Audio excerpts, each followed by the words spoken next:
Hey there! If you're looking for a fun and easy way to earn rewards, including cash and prizes, check out the link in the video description.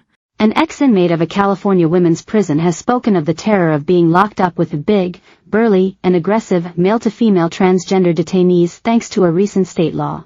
Evelyn Valiente has revealed how life changed inside Central California Women's Facility, CCWF, after Governor Gavin Newsom signed SB 132 into law in 2020. Dozens of trans women have since been transferred to the sprawling facility in Chowchilla, leading to allegations of rape and harassment. They look like linebackers with boobs, says Valiente, using a pseudonym to safeguard her identity.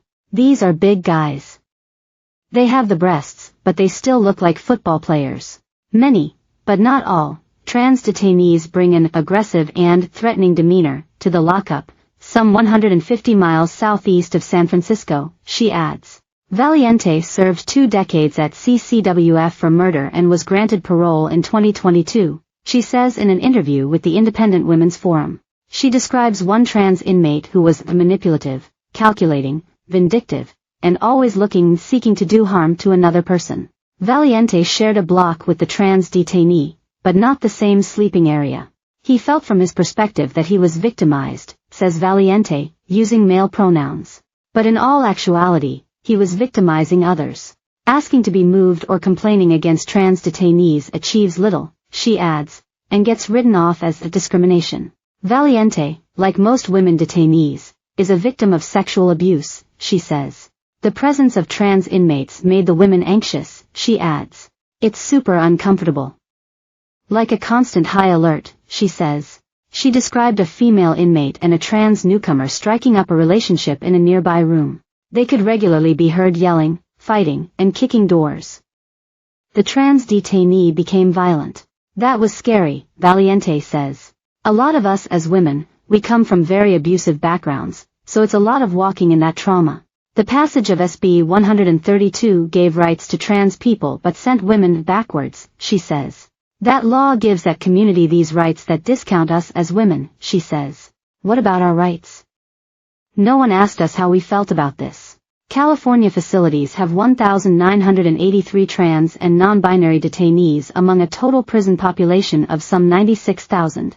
Some 344 detainees in male prisons have requested transfers to women's lockups. Of them, 44 were approved and 59 were denied. Others are under review.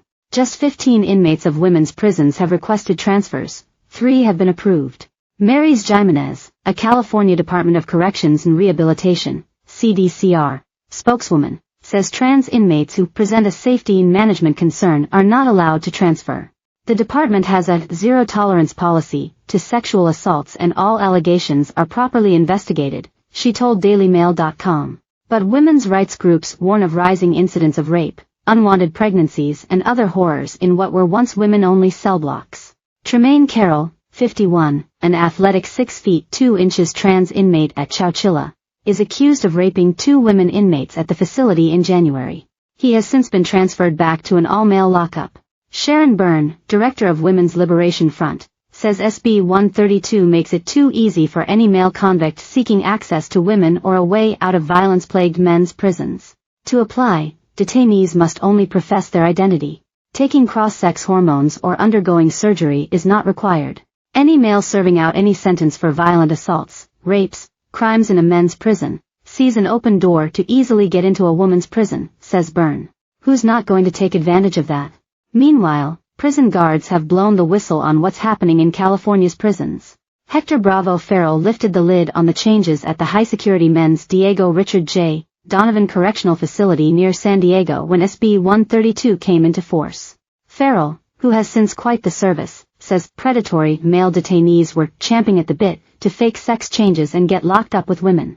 The 39-year-old Army veteran oversaw transfers of biological males to women's lockups and says they acted like kids in a candy store. Some of them are in there for sex crimes, Farrell says in an interview. That's unethical, that